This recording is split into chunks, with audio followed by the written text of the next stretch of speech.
I think the only reason the American market hasn't fully accepted her is because the American market's kind of stupid.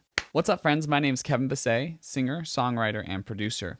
And today I wanted to discuss what makes Lisa of Blackpink so great. So I started looking at Lisa's stuff about a month ago, and I've just gotten a lot of really positive feedback from it, a lot of subscribers, and I'm really appreciative of all that attention. It's crazy to me. Like, I didn't expect it. Because of this feedback from Lisa, I decided to check out Blackpink as well, and I quickly realized that although I really enjoy what Blackpink does, I wouldn't call myself a straight-up fan of it as much as I would call myself a straight-up fan of Lisa.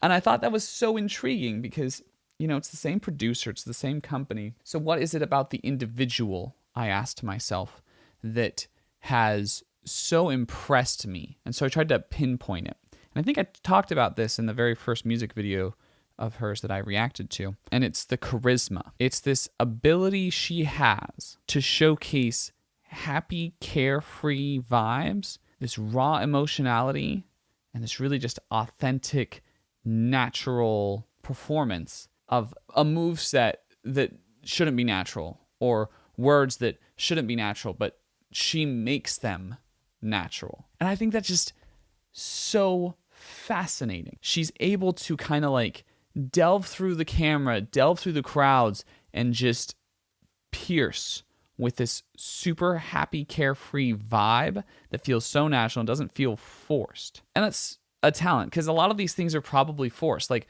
learning all those dance moves, her mind is probably racing, making sure she's doing all those dance moves correctly, because it's flawless. It's just like right on point, as all K-pop is.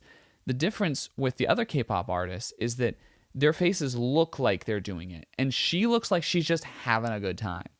You just caught her, you know, dancing on the street, unchoreographed. When she's going through the words, it looks like her face is still smiling, even though she's not smiling. It just looks like she's always happy to do it. She's just having the time of her life.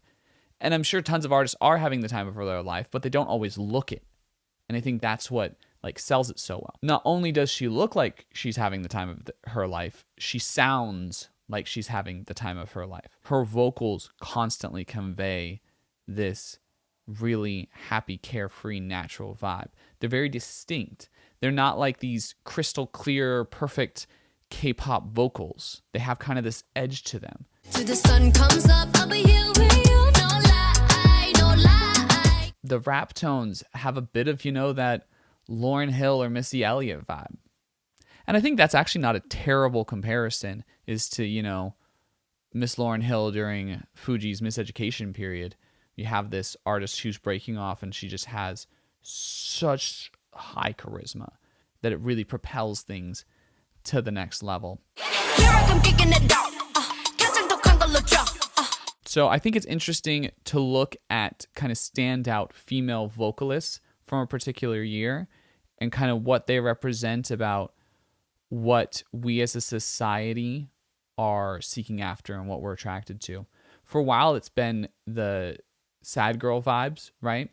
So you had, you know, Lorde, and then I think the next, there were quite a few artists in between Lorde and Billie Eilish, but Billie Eilish, I would say, was the next like monumental, like, okay, here's this female artist who musically everyone agrees is great, and who's also conveying this sad vibe so well.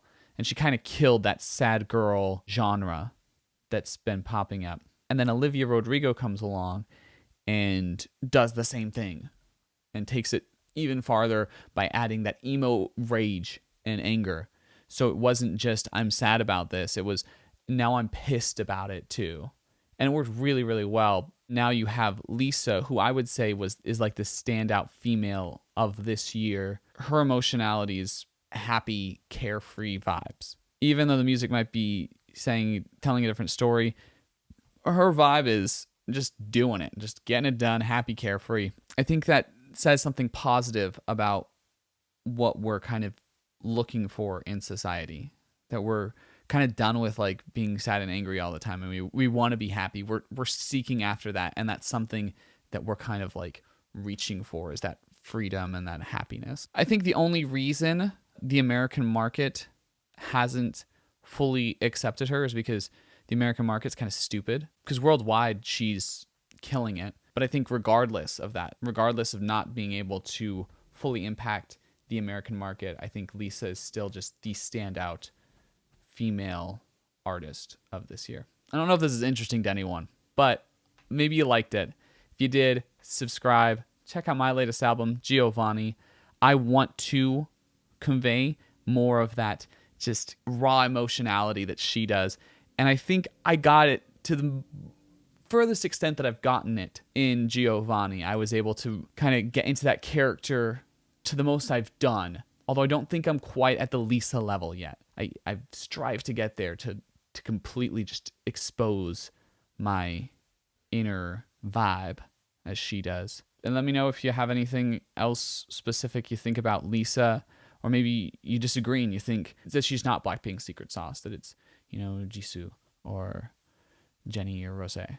You could have good thoughts on that, and I'd love to hear them and see them and read them. That's it. That's all I got. Catch you on the flip. If you love me, won't you tell me all of your secrets? All of